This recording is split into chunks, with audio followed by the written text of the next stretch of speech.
Hi, Makomshi, for today's video, papakita ko sa inyo tong scratch the price. And natuwa ako, ito yung in-order ko. Buti na lang, umabot pa at dumating siya bago yung pinaka-Christmas party namin sa side ng husband ko, sa De La Cruz family.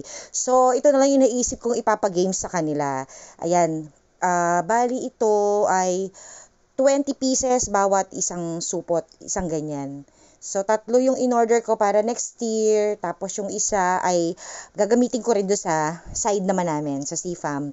So, baka January na yon. And ito, pakita ko lang din sa inyo kasi nakakatawa. Itong nakuha ko, ikaw mismo maglalagay ng kung anong price ang gusto mo ilagay dyan. Whether pera or item or kung anong-anong gusto nyong isulat. Ayan. May nakita rin kasi ako na may amount na talaga na nakalagay. Masyadong malaki yung amount na nandun na nakita ko. May 50, may 100, may 500, may 1,000. So, iyon, nakaprint na talaga.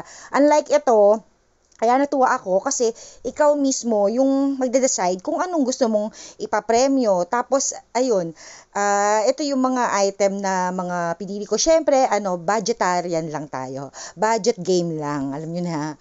Kasi, basta meron lang kasayahan or may i-share lang din tayo kahit konti, hindi man ganun kabongga. So, makita nyo dyan yung mga papremo ko. Ayan, soy sauce. So, yung mga available lang dyan sa kitchen, yung magkaroon lang ng konting katuwaan na ma-excite sila na mag-scratch sila. Akala nila kung magkano or malaki yung amount, di ba, na nandun. Pero hindi nila alam, mga item lang na kung ano lang dyan na nakita ko, para naman maging masaya pa rin, 'di ba? Despite ng alam niyo na dapat sinasabi nila, tuloy pa rin ang Pasko, tuloy pa rin yung kasayahan kasi hindi magiging rason kung ano pa yung pinagdaanan natin. Dapat lagi tayong move forward and trust the Lord syempre sa bawat pinagdadaanan natin at sa proseso sa buhay natin. So ayan, sugar. So yung mga nasa kitchen ko na mga groceries ko na nakita ko doon na pwede kong ibigay. So, yun lahat yung pinrepair namin. And, sakto naman, sa side kasi sa De La Cruz ay madami kami. So, sakto 20 pieces. So, ayan, 20 item yung nilagay ko doon na kung ano-ano lang na makita ko at maisip doon. And nakaka-excite din naman habang ginagawa namin to. Ayan, ang pinagsulat ko na dito yung anak kong bunso habang naghahagilap ako ng mga item na pwede niyang ilagay. Yan, sama-sama. Chocolate kasi may bata din. So, swertihan na lang. Tapos may sibuyas, may bawang, ayan. Swertihan na lang talaga. Meron din naman akong nilagay ditong mga pera, pero mga 20 pesos lang, ganon, 10 pesos. Yun lang naman yung mga isinulat ko doon na And then the rest, mga item na ayun, suka, toyo, paminta, yan, mga ganyan. Tapos meron lang akong bigas, ayun, yun yung pinaka grand prize na ma-scratch nila, yung 3 kilos of rice. And then yung meron lang din akong isang item doon na it is video amplifier tawag. Pero ano lang naman yun, I don't know kung familiar kayo doon. Well, anyway, ganun lang. Tapos after nun, kunwari sulat nyo na lahat yung mga pa-prices nyo. Ayan, gaya nga, nakumpleto na natin, Paano siya magiging scratch? Kasi ito, may sticker siya. Itong silver na to, ididikit nyo yan, isa-isa, doon sa pinagsulatan nyo ng mga prices nyo. So, ganito lang yan. Yan, ganito. Unahin natin. So, Rene, kasi si Daddy, Rene is December 25 ang birthday. So, ang pinaka-grand prize ay Rene. Yon, ang makakabunot ng Rene or makaka-scratch na Rene ang nakalagay ay merong 3 kilos of rice. So, yun yung pinaka-jackpot, kumbaga, jackpot prize.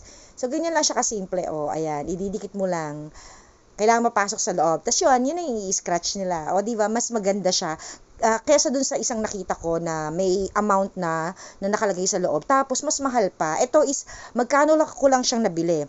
20 pieces na siya. So, mga nasa less than 50 pesos yata yung 20 pieces. Hindi ko na ma-recall kung magkano ko nabili yung etong na to, scratch na to. Ayan, sobrang nakakatuwa lang, 'di ba? Ang saya. Yan yung mga item ko. Yan, chocolate, syempre, Goya tayo. Tapos, ayun, may 10 pesos, gaya ng sabi ko. So, mga random lang na mga kung ano-ano lang. Yan, nakakatuwa lang. Excited ako para sa kanila. Excited ako para sa kanila. Hindi dahil sa ako anong laman. Pero ayun nga. It's either magiging masaya ba sila o madi-disappoint sila sa may scratch nila. So, yun. O, diba? 10 pesos, 20 pesos, matcha, knickknacks. So, ayan yung mga simpleng price ko lang. Baka next year, malay nyo naman, next year, ano na yan, nakalagay na dyan, di ba? Mga 500, 1,000, di ba? I-manifest natin yan next year, di ba? Hindi natin masabi ang panahon, di ba? Malay mo that time, milyonaryo na tayo. Nako, manifest natin yan, i-claim natin yan. Nang sa ganyan, mas malaki yung ma-share natin na blessing. So, pero for the meantime, dahil ito lang yung kaya natin ibigay, kaya ito lang muna. And, yun nga lang, sana maging masaya sila sa 10 pesos, 20 pesos, sa bawang sibuyas. Alam nyo, may suka, toyo. Mga ganun lang yung kaya natin. Well, what the important is, magkakasama-sama pa rin kayo ng pamilya na nagsiselebrate. And nakakamiss lang kasi wala na si daddy tsaka si mama.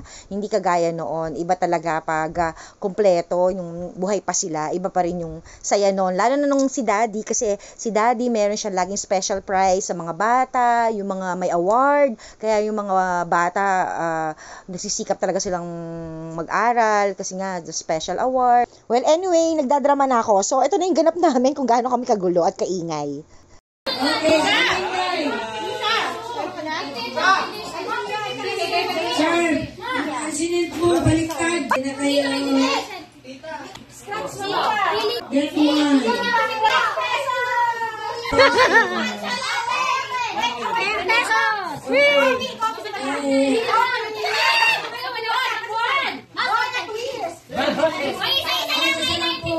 Pila!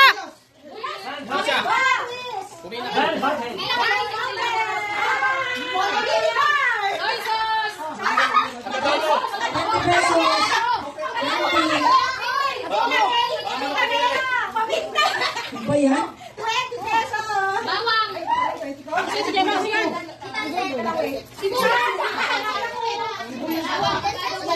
Ba yan? Bakit may... Okay, thank you.